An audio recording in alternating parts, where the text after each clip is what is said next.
Hello, welcome to CEO Insights, the Living Organization podcast with Vitaly Giman. With me is Amir Abdelazim. Amir, welcome to the show. Thanks for asking me, Vitaly. It's Uh, really lovely. it's a pleasure. It's a pleasure. Amir was a CEO and CTO in many telecommunication-oriented companies. Last one was Deutsche Telekom, Vodafone. Previously, he worked across the globe, literally across the globe in Africa and in Ukraine and many other parts of the world. And he's kind of a risk taker. It'll be very interesting. He's a wildcat, this guy. So, Amir, explain to us what took you to all these wild places and what was your purpose there? Yeah, Vitaly. Fair enough, I don't like cats, but wild cat is a good one. But so no offense to cat lovers, but Okay. I'm not one. Okay. So yeah, last job actually, and just my last job was CEO of Deutsche Telekom consulting firm in Cairo branches, and I was taking care of technology transformation. So I also did work with Vodafone, as you mentioned early in my career, Etisalat, Ooredoo Group, Orange, almost all the big names of telco I've been there. So yeah, I wouldn't call it going for risk actually, Vitaly. I just know how to manage myself there. So like the one I love the most in what I was doing, it was Iraq actually. And going to Iraq after the war and helping rebuilding the infrastructure there, transforming the business, creating a cohesive team and bringing all the good out of the people there suffering for like almost 20 years of war. And you end up actually not just transforming the whole organization there, creating higher profitability. I think we gained 4 extra points of market share, and telco people will know that's huge. When it comes to a market like Iraq, we launched 4G for the first time. We took the Iraqi infrastructure index from like being 160 in the world to 54 in the world. We built maybe 18 data centers. And the good thing is that we managed to do that with higher profitability. It's not about actually you want to rebuild and invest. No, it was well tailored. EBITDA added extra 5 points. Profitability was high. I think ASIACell is one of the most leading and profitable actually operations that you can see in the landscape of the Middle East.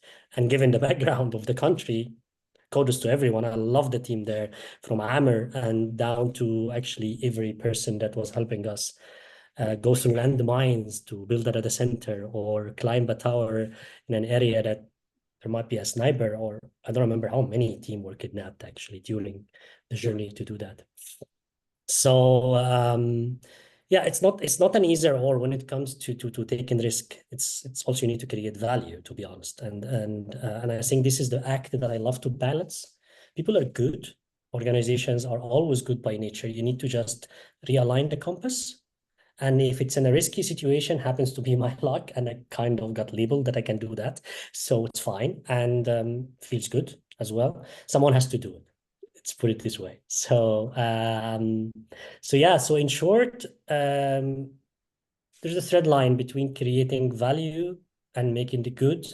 And if you do it in a high risk situation, I would say I was lucky to be able to do that there and feel that I'm leaving an impact on people's life. It's fulfilling. Absolutely. Thank you for explaining that risk to value balance. You have to deliver value and you have to assess the risk. So that make total sense. So it sounds like you've done some smart thinking as well. Uh, Tell me what was the cornerstone, or why do you think you were able to perform in such a difficult environment? To be honest, I have a big belief on how people are seeking to be also good and high performing. Like I would praise myself that almost on every organization, be it in Rwanda or Ghana or Iraq or even Egypt, I did not actually, we performed almost with the 90% of the same team. It was there before me, and that team continued after me, and almost with the same strategy even when I left. So like in every operation I was in, also the successor was chosen by me and in a consent with the team. And the point here is there's one layer you need to build inside the team to align their compass.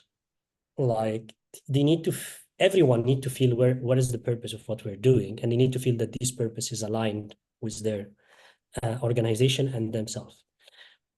Once you take your observation time in reality in the beginning and try to understand what are those triggers, you have to review your P&L, of course. You have to know where are the strategic orientations that you need to take on the technical and financial steps to turn around this business.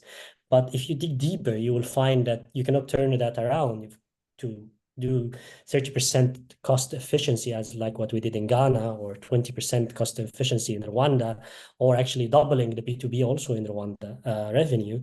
You need to get one step lower. Why is the current team is not capable of doing it? It's not like rocket science. Let's find a way. Let's see what is this. And once you get to that alignment, once you put this label and you get this claim, and that's what we are running after, then the magic happens. They become a sports team running after the goal. And once they are that football team running after goal, sorry to use football a lot, I love it, but it is what it is.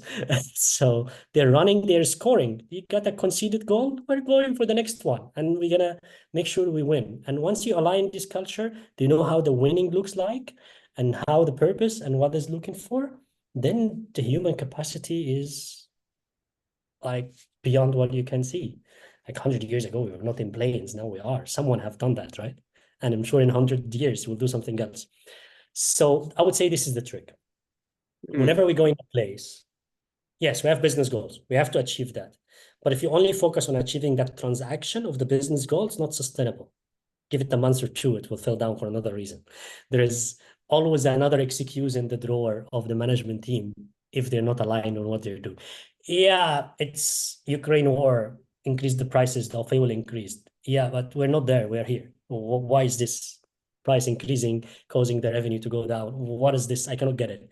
There is always an excuse for something. Oh, there is a football game that was happening yesterday, and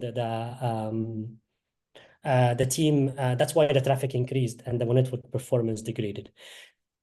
Yeah, it's a valid sentence. But once you start hearing this from your team, they're not aligned on a goal. Understand. You need to align that. Yeah. Amir, thank you so much. Thank you. That's very, I mean, your message is very clear. Very clear. Balance the risk with value, align the team with purpose, and treat them well, and you will get where you're going. I really appreciate you being on the show, and also the work that you do. You know, really appreciate your work. Thanks, Vidal. Thanks for hosting me. Thanks. My pleasure.